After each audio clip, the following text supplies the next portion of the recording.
Hey, it's Bridget, and today's episode falls under the category of healing, although what I'm going to share with you applies in an even broader context than healing.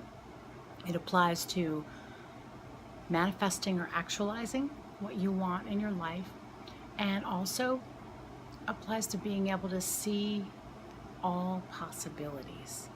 And often, when we are in a healing process or looking to heal or shift something in our lives, we need access to something new. And so, we get stuck in a rut. And when we're in that rut, it's hard to see out of it. And we don't always allow something new to come in. We don't always allow spirit in to help us.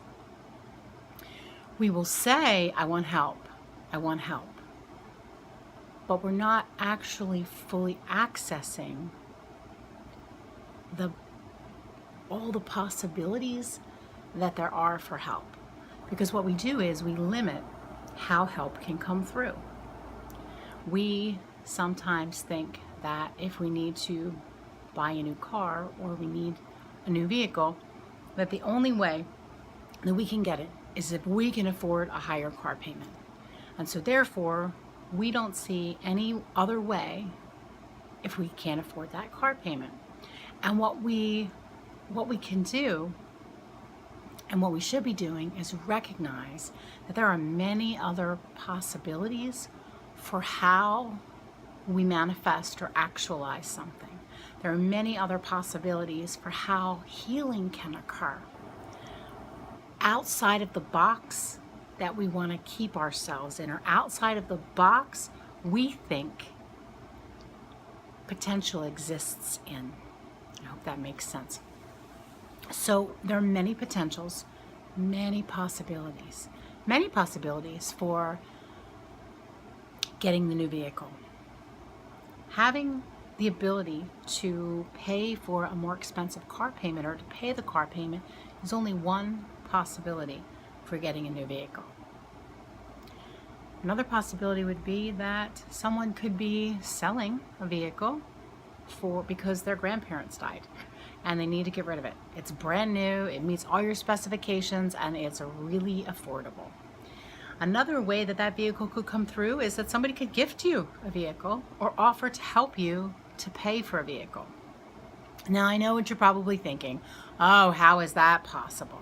But I want you to stop there. I don't want you to go into that, because when you go into that, you kind of cut off the possibilities. And there are limitless possibilities for drawing what we need and we want when it comes to manifesting or actualizing, when it comes to healing, when it comes to living in a different way. And so we're able to activate these possibilities if we step out of the way. So I'm going to teach you a simple yet powerful technique and a way to do that. It'll take you some getting used to, like anything else does. But what it's going to help you to do is unlock possibilities and stop trying as hard as you have been trying to make things happen. Because it doesn't always have to be hard. It can be easy. So allow it to be easy. Allow what I'm going to share with you to land and to feel easy. So where we'll start is with a question. A question. We ask questions all the time, right? We go to the food store, we don't know where the flour is, we go and we ask, where's the flour? Someone shows us. We have something's going on at the house, we need our spouse to help us, we ask them to help us. We're very familiar with asking questions asking questions to people. What we need to get more familiar with is the nature of a question itself, and asking questions, but not of human beings. So a question, the natural energy of a question is that it draws an answer, it draws an energy. If I go to the food store and I stand in the middle of an aisle and I say, where's the cheese? Where's the cheese? Where's the cheese? Somebody's eventually going to tell me where the cheese is. because the answer to where's the cheese is out there. It's just that the delivery method might take a while to show up.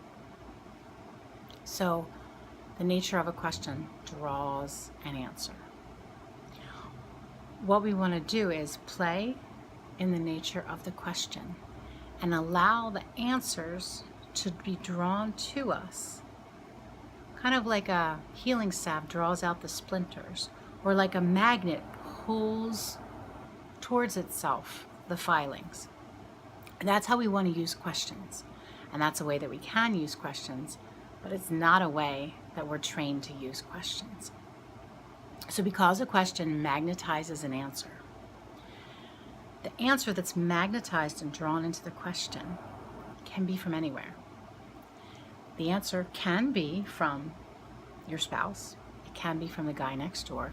But chances are, if you're looking to heal something or manifest something, the ingredients that need to show up, the answers that need to show up, I call them ingredients, they aren't going to come from a physical place. They're going to come from spirit. They're going to come from your immediate energy field. They're going to come from the collective knowing. They're going to come from your soul. They're going to come from someone outside of your sphere who you haven't talked to. So when we ask the question, we are activating the answer. We're activating the potential for the answers, the clues to show up. I hope you're following me here. It sounds complicated, but it's really, really super easy. When you want something, when you need something, when you're looking to heal something or clear something, I want you to start asking, and I'm going to tell you what to ask. Ask a question, but do not answer it. Because we're not looking for your brain to answer the question. If your brain could answer the question, it would have done it already. We're looking for the unseen forces of help, the energetic responses from the energy around us to answer the question. So your job is only to ask, and then pause, and then allow the answer to come to you. The answer may come to you in a few different pieces, and it may come to you over time, or it may come immediately. The thing with the question is, when you just ask the question, you completely get out of the way of all the possibilities. And that's what you need to do when you're looking to step into something new, manifest something new, or heal something. You want to get out of here, and you want to open to here. You want all of the energy available to you to help you, whether it's the unseen forces, your guides, the collective knowing, whatever it is. You want to get rid of the barrier between you and that energy that has the answers, or what I call the clues to the answers. So how does this work? The first question that I want you to start asking is a simple one. And you can ask this when you're struggling for an answer. You can ask this if you're having trouble figuring out what to do next.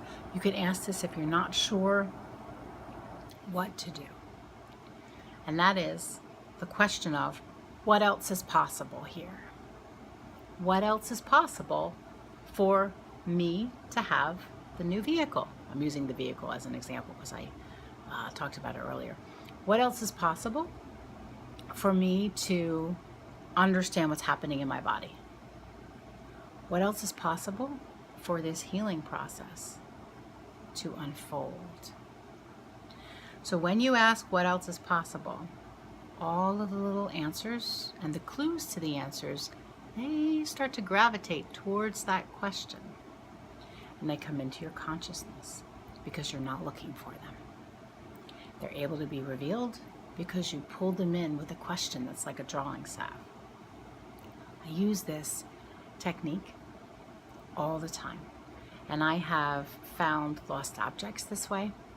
I have manifested a washer and dryer when I really didn't think I was going to be able to manifest a washer or dryer this way. I have called in resources that I didn't even know were there by using this technique of asking questions. So think of something in your life that you're confused about.